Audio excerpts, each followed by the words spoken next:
começar no capítulo 25, que é das evocações. Então esse é o tema que nós vamos estudar nesse capítulo, e vamos começar pelas considerações gerais. O item 269 já está localizado, dona Sandra? E os demais? Lê para nós esse item 269? A dona Sandra? Sim. Estava meio dormindo. Os espíritos, considerações gerais, 269. Os espíritos podem se comunicar espontaneamente ou virem ao nosso chamado, quer dizer, pela evocação. Algumas pessoas pensam que se deve abster-se de evocar tal ou tal espírito, e que é preferível esperar aquele que queira se comunicar. Fundam-se nesta opinião de que, em se evocando um espírito determinado, não se está certo de que seja ele quem se apresente, ao passo que o que vem espontaneamente e por seu próprio esforço prova melhor sua identidade, uma vez que anuncia, assim, o desejo que tem de se comunicar conosco. Em nossa opinião, há aí um erro, primeiramente, porque há sempre ao nosso redor espíritos frequentemente de baixo estágio, que não querem coisa melhor do que se comunicarem. Em segundo lugar, e mesmo por esta última razão, não se evocando nenhum em particular, é abrir a porta a todos que querem entrar. Numa assembleia, não dar a palavra a ninguém, é a deixar para todo mundo. E você sabe o que disso resulta? A chamada direta feita a um espírito determinado é um laço entre ele e nós.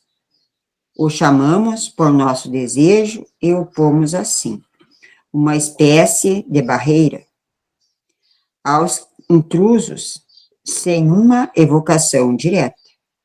Com frequência, um espírito não teria nenhum motivo para vir até nós, se não for nosso espírito familiar. Essas duas maneiras de operar têm cada uma suas vantagens.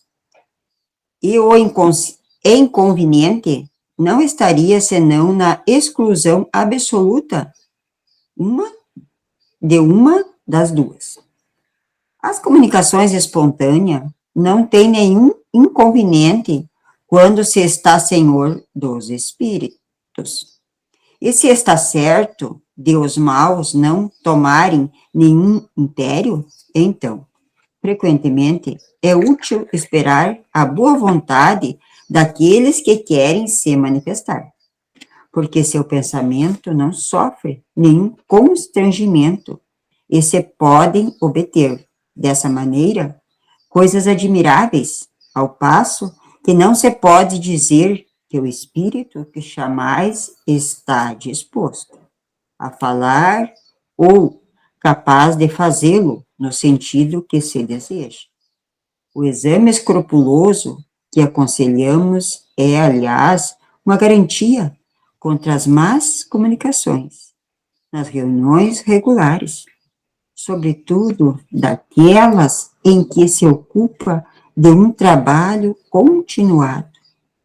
Há sempre espíritos habituais que se encontram na reunião sem que sejam chamados e que, em razão da regularidade das sessões, estão prevenidos. Frequentemente, tomam espontaneamente a palavra para tratarem de um assunto qualquer, devolver uma proposição ou prescrever o que se deve fazer e, então, são reconhecidos facilmente, seja pela forma da linguagem, que é sempre idêntica, seja pela sua escrita, seja por certos hábitos que lhes são familiares.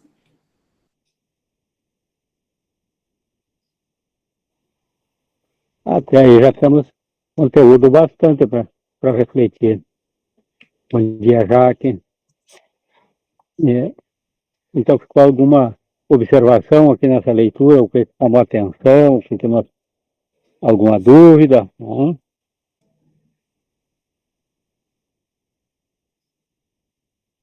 A parte espiritual é comparado, de acordo com o que eu entendi aqui, eles não tem como tu dar acesso, né, para qualquer um, daí vira numa coisa, né, seu Marino, e o resto do grupo. E daí, se invocar determinado espírito, ainda não tem a certeza, né, porque ele pode não estar pronto para vir ao auxílio, não sei se é bem assim que eu entendi, para vir o que eu pedi, o voco fulano de tal, quem sou eu para dizer isso? Mas uma comparação, se ele não estiver, ou a pessoa que está chamando ele já sabe determinado, se ele está em condições de vir ao apelo nosso.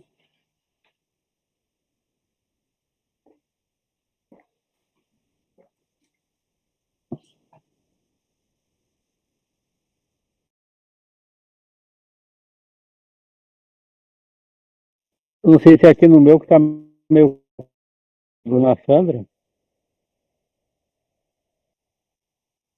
A minha internet aqui não está muito boa. Vocês estão me ouvindo bem? Está tranquilo aí?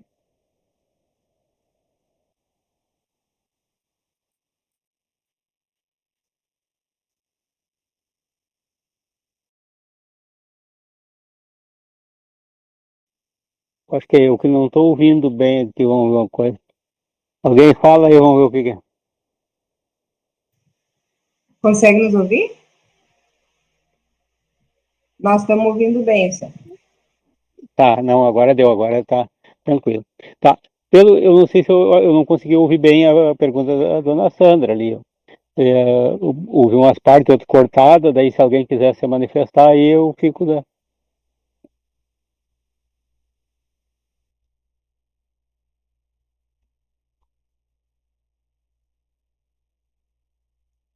Bom, então, já que o pessoal está pensando a respeito, é muito interessante porque, na verdade, ela entendeu que Kardec não recomenda.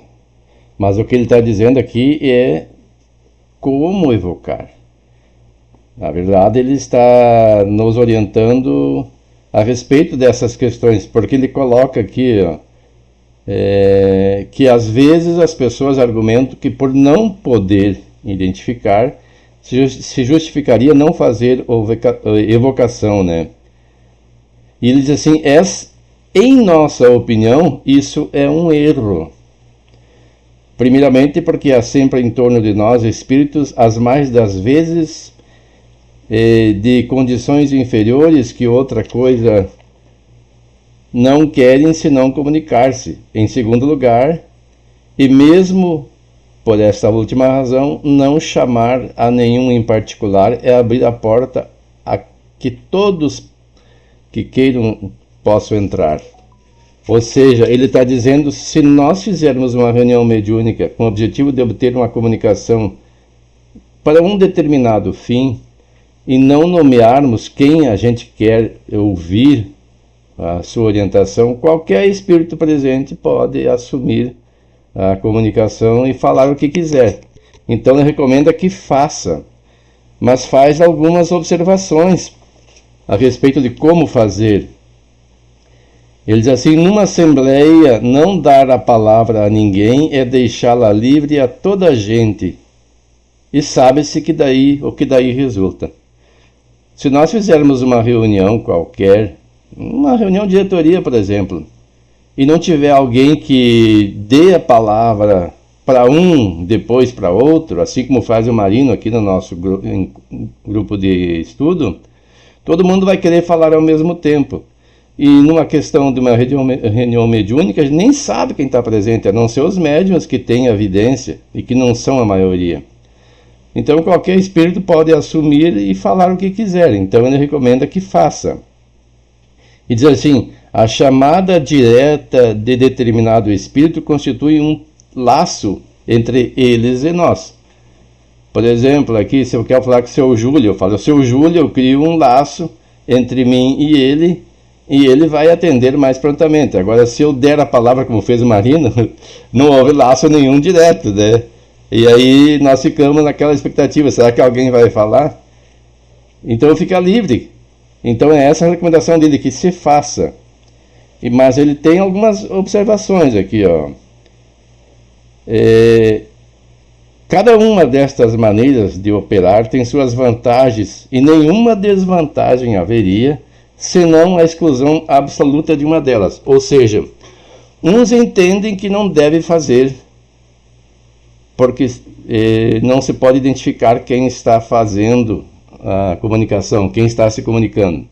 Outros entendem que precisa chamar, porque aí você vai falar com aquele espírito que você quer. E o que ele diz? O único inconveniente de adotar uma ou outra é a exclusão de uma delas. Por exemplo, se eu estabeleço que na nossa casa não vai ter evocação, então eu estou excluindo a evocação. Se eu disser, não, aqui só vai ter evocação, aí eu excluo a comunicação de espíritos que querem comunicar, que nós nem sabemos disso. Outra coisa aqui, ó. Quando se está senhor dos espíritos, e certo de não deixar que os maus tomem a dianteira. Esta é uma observação. Se nós vamos deixar livre, então eu tenho que estar senhor dos espíritos. Mas o que é senhor dos espíritos? Aqui ele enfatiza a importância de manter a autoridade e a influência positiva sobre os espíritos, especialmente em relação aos que possuem intenção maligna. Aí eu estava pensando, eu estava lendo aqui isso um pouco antes, né, que eu acordo, tomo meu cafezinho e vou fazendo a leitura prévia e reflexão a respeito. Qual é a autoridade que nós temos sobre os espíritos? Vou dar a palavra a qualquer um, e aí eu tenho certeza que eu vou ter domínio sobre ele? Façamos uma analogia. Nós estamos numa cidade com diversos tipos de personalidade, as mais amistosas até as mais perniciosas. E aí eu vou ter competência para falar com qualquer um da sociedade. Eu tenho equilíbrio emocional e moral para conversar com qualquer um. Aí a pessoa tem que fazer a sua análise. Outras questões. A questão vibracional. O espírito se comunica melhor com o médium por questões vibracionais. Aí fica a pergunta. Eu vou falar com um espírito inferior, eu preciso ter um padrão vibracional semelhante ao dele? Eu fiz essa pergunta para a internet, né, para a inteligência artificial, porque ela responde, quando eu falei espírito, responde embasada no que o espiritismo nos fornece de informação. E aqui tem algumas observações, ó. Como estabelecer meios para comunicações de espíritos sofredores ou maus? Para estabelecer meios de comunicação com espíritos sofredores ou maus, é essencial compreender e aplicar os princípios da mediunidade segundo a doutrina espírita. Aqui estão algumas diretrizes. Sintonia moral. A sintonia moral do médium é fundamental para a fidelidade da mensagem mediúnica.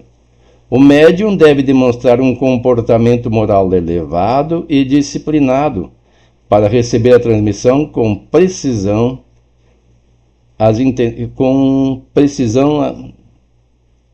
para receber e transmitir com precisão as intenções dos espíritos. Consciência e intenção. O médium deve ter uma boa consciência e intenção ao comunicar com espíritos sofredores ou maus. A intenção deve ser de serviço e não de vaidade ou lucros. Vaidade associada ao orgulho para mostrar que pode se comunicar, ou então obter recursos, o médium que cobra. A recomendação é que não faça isso. Disciplina e vigilância. A mediunidade exige disciplina e vigilância. O médium deve estar sempre alerta e preparado para receber e transmitir as mensagens mediúnicas. Sempre! Não é só na reunião mediúnica. Ele tem que ter uma vigilância permanente na sua vida. Aí ele vai ter um pouco mais de ascendência. Amor e paciência. O amor e a paciência são valores que devem guiar o médium o comunicar com espíritos sofredores ou maus. Esses valores ajudam a criar um ambiente de compreensão e compaixão. Quando a gente fala com um espírito mau ou atrasado, para começar, a nossa própria linguagem, tem que tomar cuidado com que tipo de linguagem vamos usar. Porque eles podem se sentir incomodados com a diferença entre nós e eles, quando as temos, claro. E também não querer se achar melhor do que eles, dar a eles a entender que estamos todos num processo evolutivo, como fazem os espíritos superiores em relação a nós. Eles não nos julgam, eles nos orientam. E se nós nos propusermos a fazer o mesmo, então será mais fácil estabelecer uma comunicação. Na vida tudo é aprendizado. Claro que existe a lei de causa e efeito que traz consequências. Isso a gente tem que informar. Não vamos dizer, você tem que ser punido. Não. Você está sofrendo a consequência porque agiu assim. Você quer continuar sofrendo essa consequência ou quer se libertar desse estado de coisas? E aí conclui-se: essas diretrizes ajudam a estabelecer meios de comunicação eficazes e respeitosos com os espíritos sofredores ou maus, promovendo um diálogo que respeita as suas necessidades e experiências. Nós não devemos impor a eles como exemplo as nossas experiências. Até podemos, no sentido positivo, mas não como muitas vezes as pessoas fazem. Você é um vagabundo, não quer fazer como eu fiz. Você não tem força de vontade. Então tem que ter muito critério, né? Outras coisas, nas reuniões regulares, naquelas sobretudo em que se faz um trabalho continuado, há sempre espíritos habituais que a elas comparecem, sem que sejam chamados, por estarem prevenidos em virtude mesmo da regularidade das sessões. O que Kardec está dizendo aqui? Isso as casas adotam, acredito eu que todas, né? Sessões mediúnicas são num determinado dia da semana. Geralmente as casas estabelecem um dia por semana para cada grupo mediúnico, com horário de início e fim. Porque aí os espíritos superiores que comparecem e que trabalham na triagem, vamos dizer assim, daqueles que podem se comunicar, estarão presentes. Se eu me estender além do horário ou me atrasar, eu vou prejudicar esse trabalho. Porque os espíritos superiores não têm tempo vago. Eles criam uma agenda. Assim como as pessoas mais bem-sucedidas na Terra não têm tempo vago. Para falar com elas, nós precisamos agendar previamente uma entrevista, por exemplo. A não ser que ela esteja de férias, mas mesmo assim os espíritos superiores, que eu saiba, não tiram férias. Estão sempre ativos e ocupados com coisas úteis. Se eles percebem que existe um grupo mediúnico sério, que quer produzir coisas boas, que o objetivo é ajudar os sofredores, eles vêm para dar assistência. Eles analisam quem está próximo, quem vai poder, por exemplo, estar presente e se tornar causa de perturbação é afastado. Não é que seja afastado, ele é impedido de se manifestar. Ele pode até ficar próximo, ouvindo, mas não vai se manifestar. E quem já está em condições de receber uma orientação, então vai lhe ser permitido. Alguns são mais renitentes, teimosos, poderão levar a várias sessões para poder entender as orientações e as aceitar. Outros já prontamente aceitam. Então existe esse trabalho. E também, como eu disse, de começo e de fim. Às vezes a gente pensa assim, mas é uma falta de caridade eu estabelecer um ponto final para a reunião. Alguns são bem intransigentes, outros são mais flexíveis. Mas tem que se ter em mente que o horário estabelecido, extrapolado, nós não podemos ter a certeza da presença, claro, daqueles que são habituados. Sempre há outros que podem substituí-los, mas não vão ser os mesmos que estão já responsabilizados com outros compromissos que vão ficar ali para nos proteger. E pode estar presente um espírito com vontade de causar perturbação, e aí ele não vai ter obstáculos a não ser a superioridade moral dos integrantes do grupo.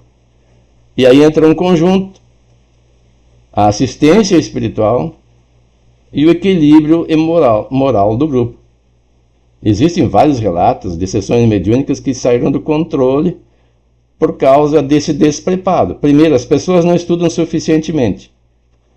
Segundo, e principalmente, elas não se preparam moralmente.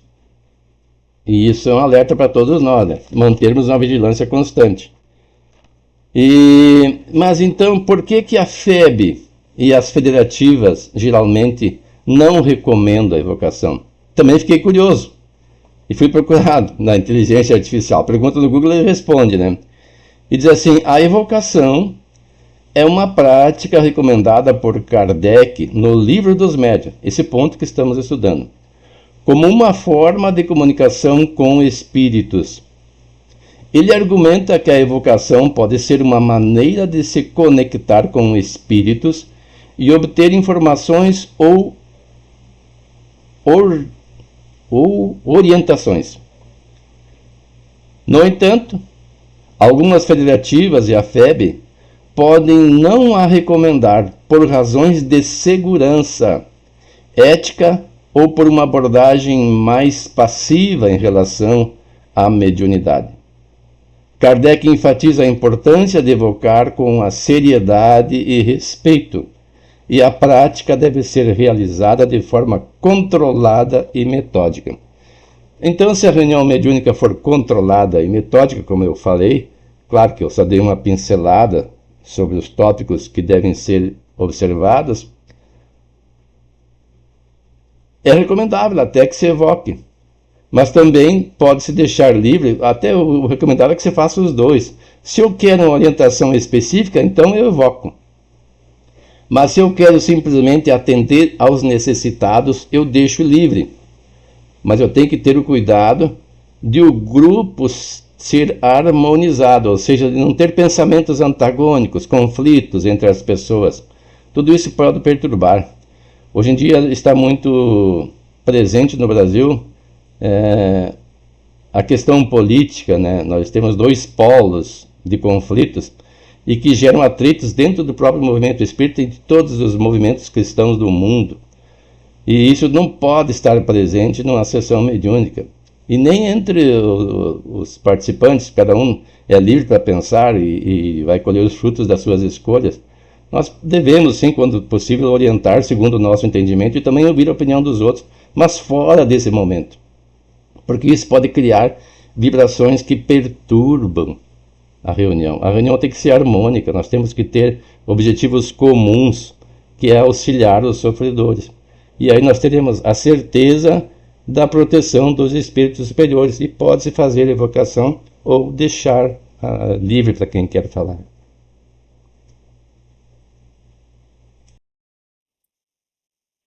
Importante, aqui nesse caso também, de colocar que a evocação tem que ter o cuidado. Qual é o objetivo de uma evocação? É uma questão pessoal ou é uma questão já coletiva?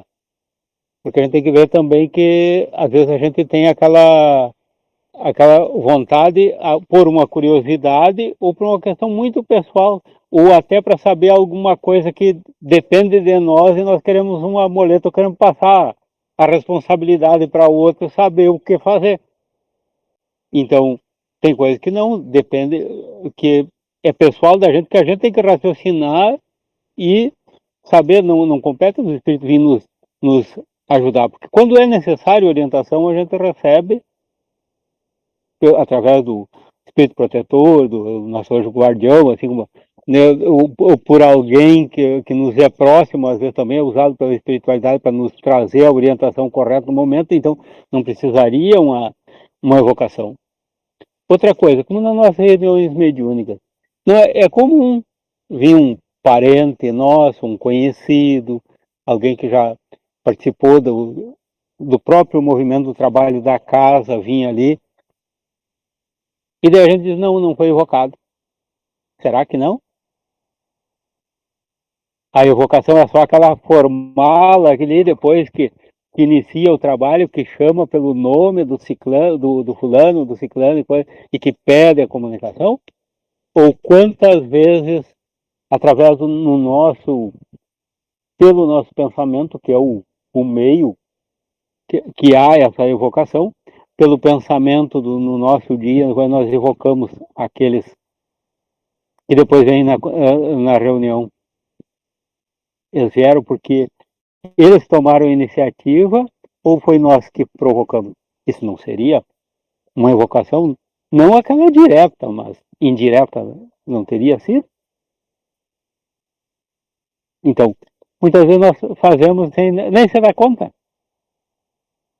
Cadê aquilo ali? Ah, está errado. Então, se houve, teve aquele sentimento, como tem aquela ligação entre nós e eles, e quando de repente a gente evocou assim. Então, a gente tem que cuidar tudo dos objetivos. Então, por isso que a gente tem que policiar o nosso pensamento, as nossas ações no nosso dia a dia. Não se preocupar, não. Hoje é dia da reunião mediúnica, então hoje eu não posso isso. Então, se eu não posso naquele dia, porque não me convém ter nos outros dias também. Porque a influência nós estamos sempre rodeados, então claro que um cuidado maior, que a gente sabe que a gente também não está com essa elevação toda, então a gente tem um cuidado muito maior, mas, digamos, o cuidado da nossa saúde é só no dia que a gente vai fazer o exame, é só no dia que a gente vai ir no médico, é só no dia que a gente vai fazer a cirurgia. Não, aquele dia é um dia especial, que deve ter um pouquinho uma preparação melhor. Mas no dia a dia tem que ser. O dia, o atleta, ele se prepara só no dia da prova? Não, o atleta se prepara no dia a dia. Agora, quando ele vai para o exercício mesmo ali da hora, então daí naquele dia ele tem uma preparação diferente. Não que seja menos importante, mais ou menos importante. Né? Mas, Marino, na prática e no dia a dia das casas espíritas, pelo que eu entendi, não é feito isso, não é feita essa evocação, né? Não é recomendado que se faça, é isso? Como é que funciona na prática hoje nas casas espíritas? Sim, é como o Wilson falou ali, que hoje na prática a orientação é essa, para que você evite, não há proibição.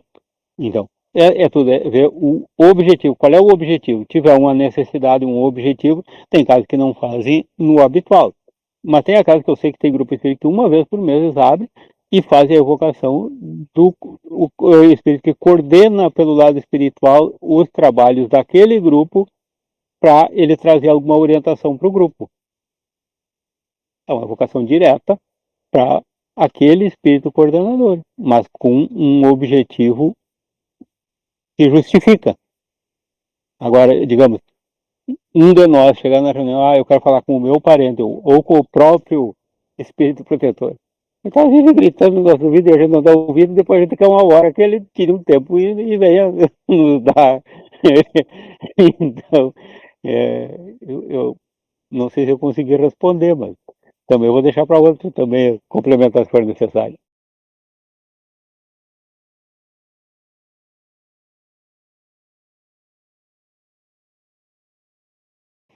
A gente sabe que evocação não é permitido, porque tem que vir espontâneo. E o telefone, como dizia o Chico Xavier, ele toca de lá para cá e não daqui para lá, pelo que eu sei, né?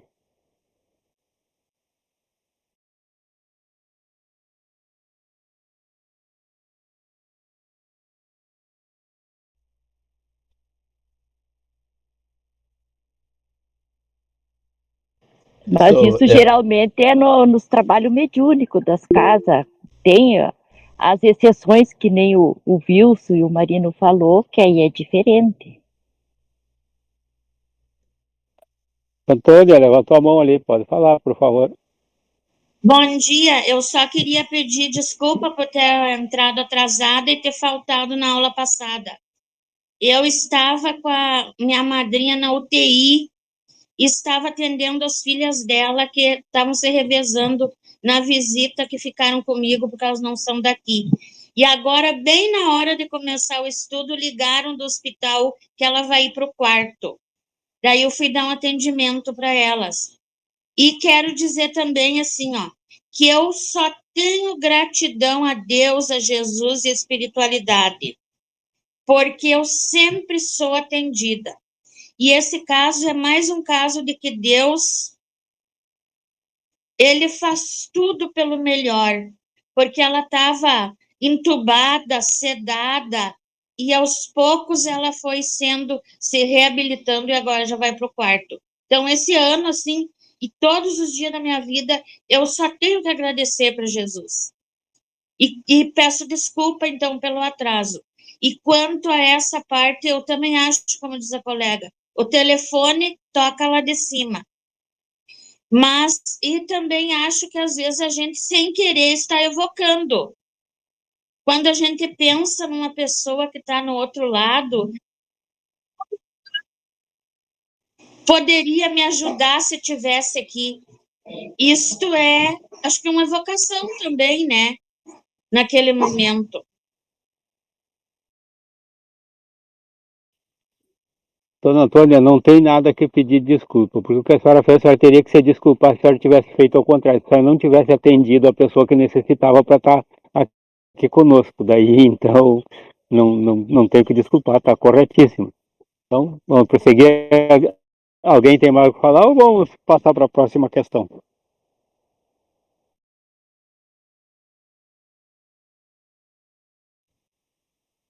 Já poderia ler para nós a 270? Se ficou algum comentário sobre a anterior, daí depois pode, no comentário 270, a gente pode retornar. Sim.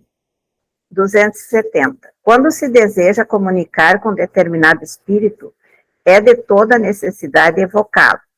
Item 203.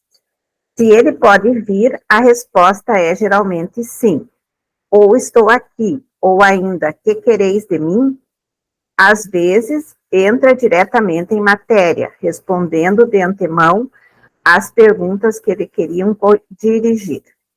Quando um espírito é evocado pela primeira vez, convém designá-lo com alguma precisão. Nas perguntas que se lhe façam, devem evitar-se as fórmulas secas e imperativas, que constituiriam para ele um motivo de afastamento. As fórmulas devem ser afetuosas ou respeitosas, conforme o espírito, e em todos os casos cumpre que o evocador lhe dê prova da sua benevolência. Pelo assunto que continua, 271, vamos ter que ler mais essa aqui para daí nós emendar tudo numa coisa só, senão vamos acabar entrando na próxima sem. Pode ler para nós, Eliane? Muitas vezes é surpreendente a rapidez com que um espírito evocado se apresenta, mesmo da primeira vez. É como se o espírito já estivesse prevenido de que seria evocado. De fato, é realmente isso o que acontece. Quando pensamos nele antes da sua evocação, esse pensamento é uma evocação antecipada. E, como temos sempre conosco os nossos espíritos familiares, que se identificam com o nosso pensamento, eles preparam o caminho de tal sorte que, se não surgir nenhum obstáculo, o espírito já se acha presente ao ser evocado. Quando isso acontece, o espírito familiar do médium, do interrogador, ou ainda um dos que costumam frequentar as reuniões, é que vai para buscá-lo. E para isso não precisa de muito tempo. Se o espírito evocado não pode vir de imediato, o mensageiro, entre parênteses, os pagões, diriam Mercúrio, marca um prazo, às vezes de 5 minutos, 15, 1 hora e até muitos dias. Assim que ele chega, diz, estou aqui. Então podemos começar a fazer as perguntas que desejamos dirigir ao espírito evocado.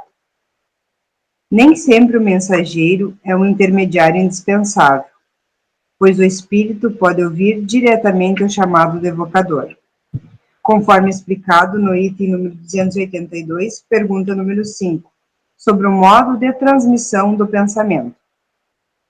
Quando pedimos para que a evocação seja feita em nome de Deus, queremos que a nossa recomendação seja levada a sério, e não de modo leviano. Aqueles que pensam que isso se trata de uma fórmula sem consequência, farão melhor se desistirem de evocar.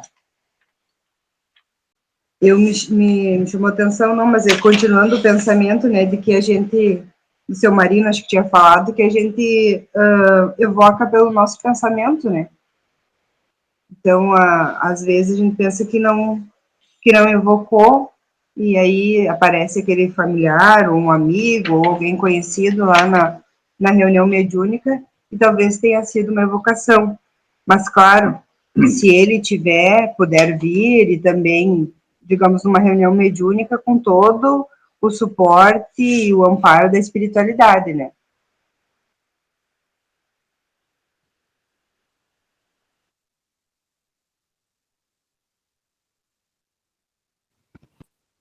Que nos demonstra que nem sempre eles podem, e por mais que às vezes um espírito esteja numa boa situação, digamos, espiritual, mas ele tem as atividades dele, as responsabilidades dele.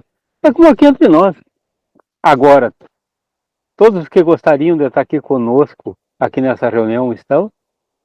Então não, tem aqueles que tiveram algo mais importante para fazer naquele momento. Não pode. No plano espiritual, o trabalho continua, o estudo continua, tudo continua.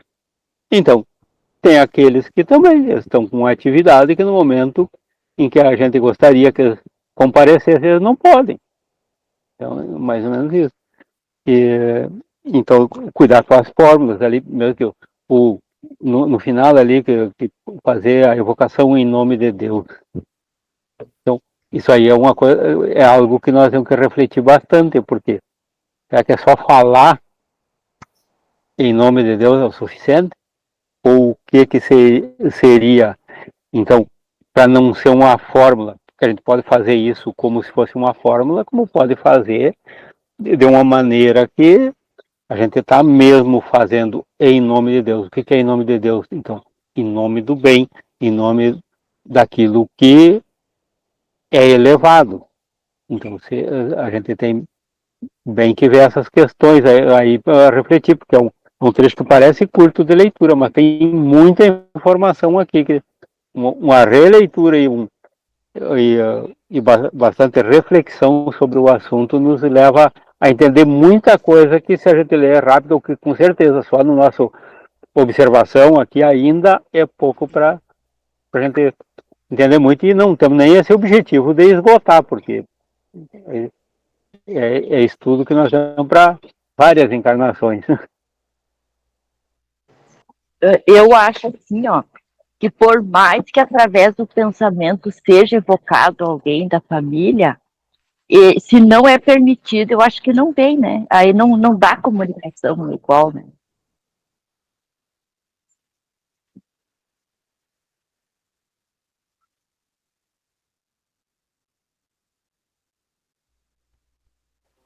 Seu Júlio, dona Sandra,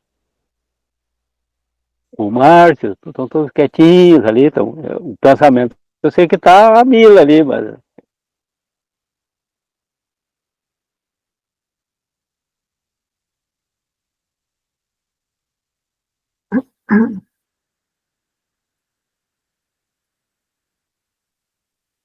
que a dona Antônia, tem alguma sobre essa leitura?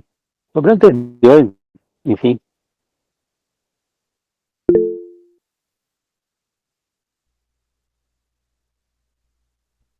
Então, Wilson, aproveita que o pessoal está querendo te ouvir. Bom, aqui tem umas coisas importantes, né? Aqui fala que antes de nós fazermos a evocação numa reunião mediúnica, nós já estamos pensando no espírito. E como nós temos ao nosso lado sempre algum espírito familiar ou amigo, ele previamente já pode localizar onde está o espírito e prepará-lo. Quando é evocado, já está presente.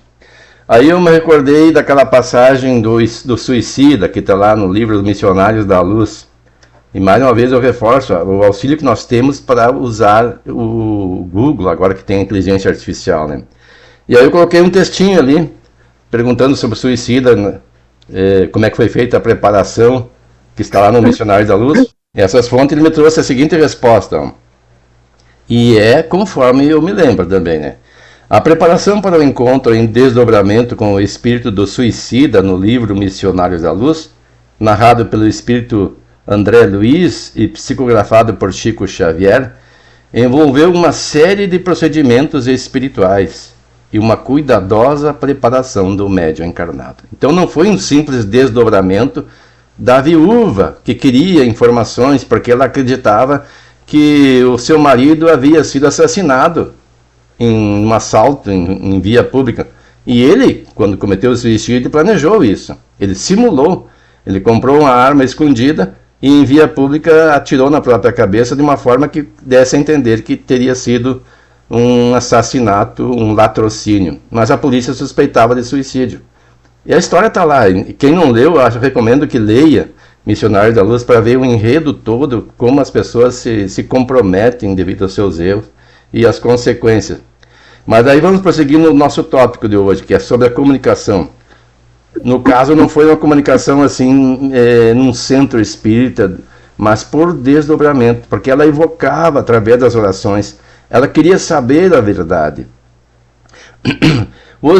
Os principais aspectos da preparação foram planejamento espiritual. A operação foi meticulosamente planejada pelos instrutores espirituais, liderados por Alexandre. O objetivo principal era resgatar um espírito sofredor, ou suicida, e auxiliar na reencarnação, demonstrando a importância da renovação e do aprimoramento espiritual. Escolha e preparação do médium. Vejo que os médiuns atuam não só naquela hora que ele se programou uma vez por semana ou em dias agendados, mas também por desdobramento, pode ser em sono ou como no caso aqui, um médium encarnado específico foi escolhido para o trabalho. Ele passou por uma preparação moral e espiritual intensa, incluindo preces, meditação e fortalecimento de suas faculdades mediúnicas, para que pudesse servir de ponte de luz entre os planos físico e espiritual. A gente lendo a obra, percebe como é que foi feito o procedimento. No dia aprazado, depois de uma longa preparação, inclusive do espírito que iria se comunicar com ela, que era o seu marido, ele foi socorrido, primeiro foi localizado, teve todo um trabalho de localização, e depois de uma longa preparação para que ele não fornecesse à esposa informações que a prejudicassem em vez de a ajudar, porque ela estava num estado de perturbação tal que negligenciava com as responsabilidades da família. Esqueceram dos cuidados com os filhos, com a casa, só queria saber da notícia, porque não acreditava na ideia do suicídio. E se ela soubesse que ele tinha cometido suicídio, talvez ela se perturbasse ainda mais. Então houve uma preparação no sentido de fortalecê-la e entender que a lei de Deus não é punitiva, que todo mundo pode se melhorar, sem contar o que tinha acontecido, né? Aí, técnica de desdobramento. Utilizou-se a técnica do desdobramento, na qual o espírito do médium é temporariamente afastado do corpo físico, mantendo-se ligado por um cordão fluídico, ou cordão de prata, para que pudesse atuar no plano espiritual. Isso exigiu que o médium estivesse em estado de letargia, em um ambiente controlado e seguro. Porque nada disso é improvisado. O simples deslocamento do médium para ir atuar lá, o seu perispírito, se não tiver cuidado, pode oferecer perigo. Então tem que ser controlado e seguro. Tem equipes que trabalham para isso. Formação de uma equipe de apoio. Uma equipe de espíritos benfeitores acompanhou todo o processo, garantindo a segurança do médium e a eficiência da operação. Eles criaram um campo de força e proteção ao redor do corpo físico do médium para evitar interferências espirituais negativas. Preparação do ambiente. O local físico onde o médium estava, um centro espírita ou uma sala de estudos, foi preparado com fluidos benéficos, orações e harmonização para facilitar a sintonia entre os planos e o sucesso da missão. A aproximação do espírito suicida.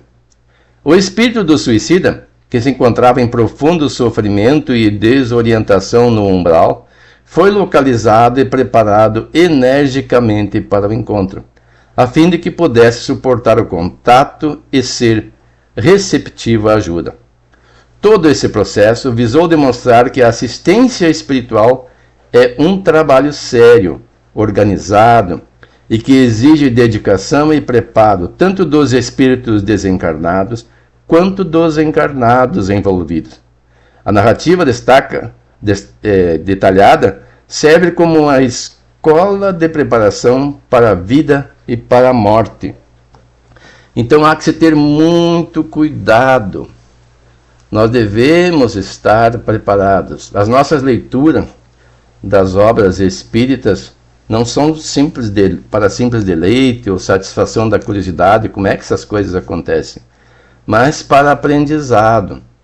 É difícil uma pessoa que, depois de um determinado tempo que começou a ler as obras espíritas, não queira mudar a sua vida e não queira fazer alguma coisa dentro do movimento espírita. E quando ela começa a pensar nesse sentido, ela é estimulada a fazê-lo. Mas tem que se preparar.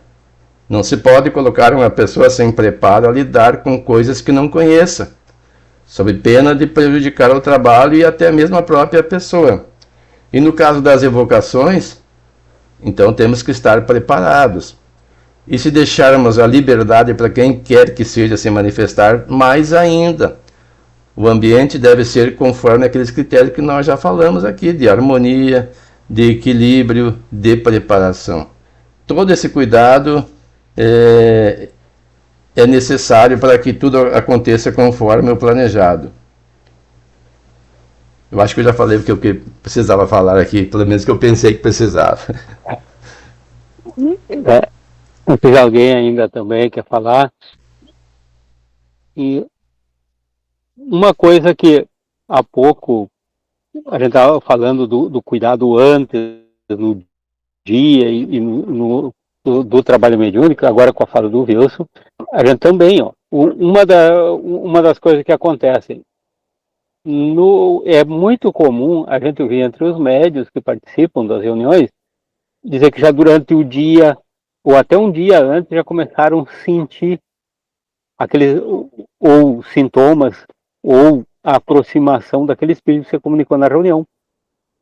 Às vezes, um mais sensitivo, ele chega se queixando das dores, e daí o médium já começou a sentir aquela sensação daquelas dores com bastante antecedência, passou o dia, e daí passou a reunião ali, passou tudo. Então, é porque já estava havendo, para que houvesse aquela comunicação, aquela aproximação, já gerando aquela afinidade ali, aquela sintonia para que a comunicação ocorresse naquele momento. Então precisava de uma preparação, de uma aproximação anterior. Então, por isso que eu reforço que no dia é de grande importância, não esquecendo dos outros.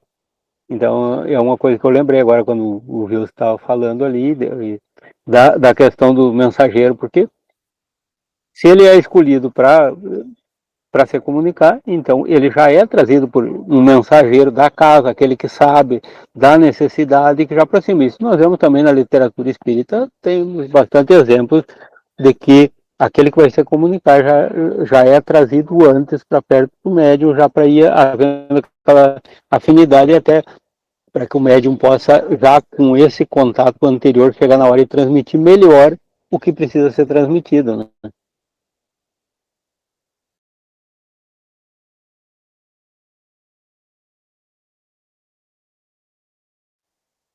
Outra coisa que eu achei importante também aqui, que o Wilson falou ali, é da nossa consulta, via Google, via inteligência artificial. É excelente, mas como tudo, temos que ter muito cuidado também.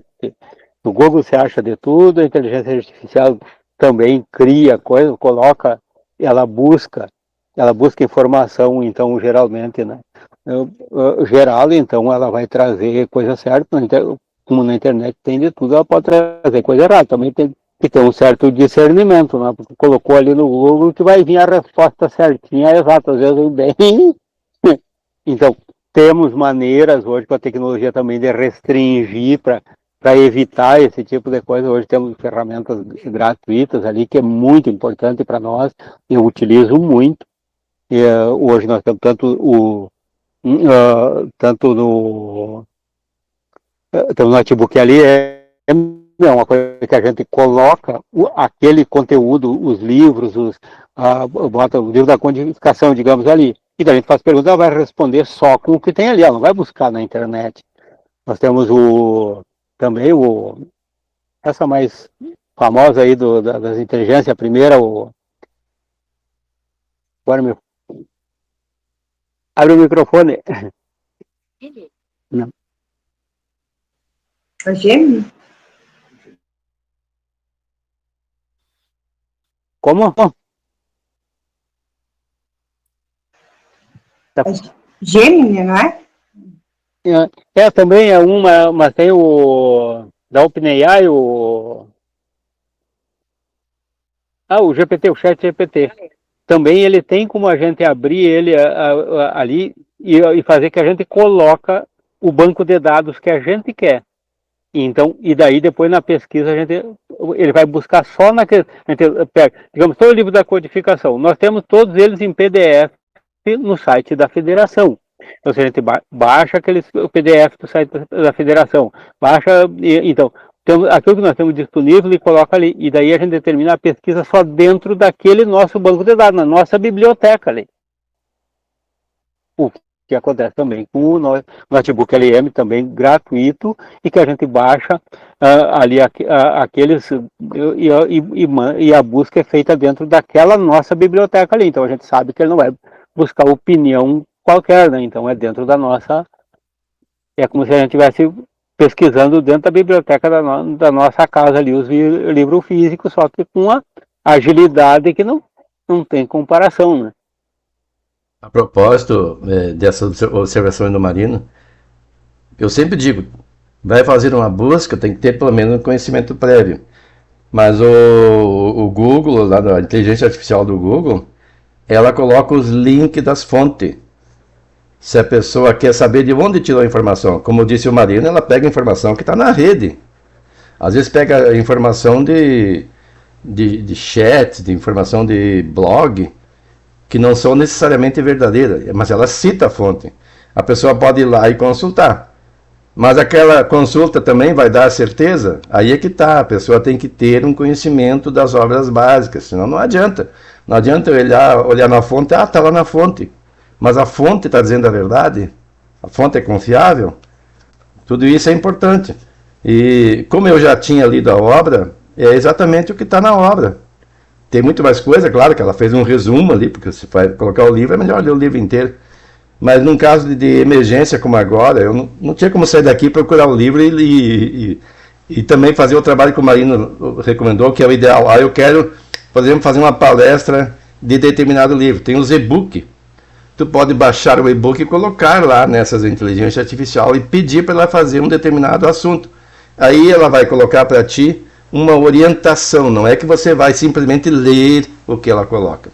Você vai utilizar e vai desenvolver com imagens e com uma explanação a respeito do assunto. Senão ficaria muito fácil, né? E de fato não é difícil, mas ficaria muito mecânico. E quando a pessoa, agora estou falando na questão das palestras, ela tem que ter uma conexão com o público. Ela tem que trazer assuntos que interessam e da forma que fica mais compreensível. E se ela não estiver vibrando, não estiver sentindo, não tiver uma experiência, alguma coisa relativa ao assunto, vai ficar muito vazio. As pessoas vão acabar dormindo. E nós somos assistidos também, quando assim procedemos. Não é o caso de evocação, mas o nosso guia protetor, que quer o nosso progresso, está sempre conosco e também ajuda quando nós temos o objetivo de, primeiro, nos esclarecermos. Porque a pessoa que estuda, se prepara para um trabalho qualquer, ela é a primeira beneficiada. E quando nós falamos em público, com o objetivo de auxiliar as pessoas, somos os primeiros a ser auxiliados. E também devemos colocar para nós, reflexionando, nós estamos fazendo aquilo que estamos falando?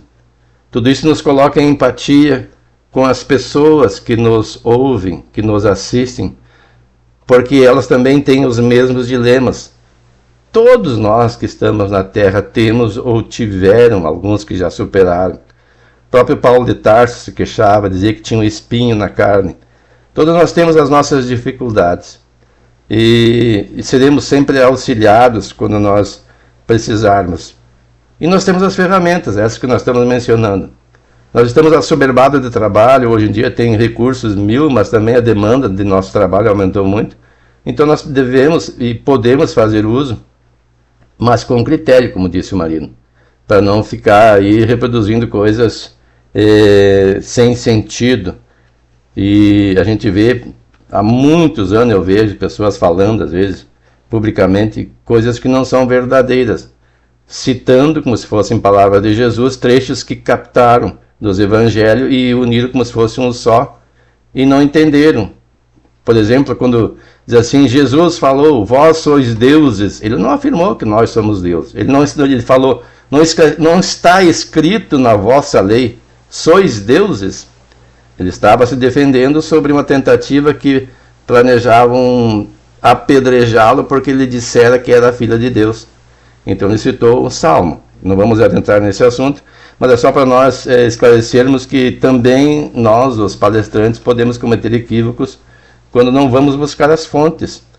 É só ler os evangelhos lá, ler onde Jesus falou, para ver se está de acordo com o que a gente está falando. E também o contexto, não adianta pegar uma pincelada do que ele falou e tirar do contexto, para fundamentar as nossas argumentações. Devido ao nosso horário, vamos dar jeito agora de fazer o encerramento. Vou aproveitar o Márcio ali, pedir para ele fazer a prece de encerramento, agradecimento por esse momento que nós estamos aqui reunidos e nós acompanhamos mentalmente. Então, caros irmãos, que aqui estão nesse dia reunidos para mais um estudo do dia de hoje, agradecemos essa união, essas prerrogativas, esse pequeno esclarecimento que tivemos hoje, com essa união entre nós, amigos, estudiosos, familiares.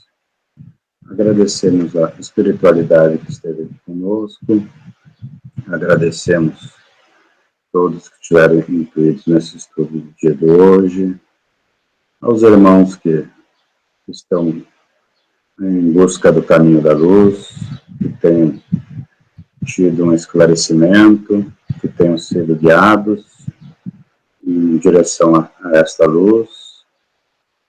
Agradecemos a nossa família, no dia de hoje, mais um dia de vida, mais um dia de estudo, as bênçãos que tenhamos alcançado, e agradecemos a nosso Pai, Deus Pai Todo-Poderoso, a nossa Mãe Virgem Maria, a mais um dia de esclarecimento.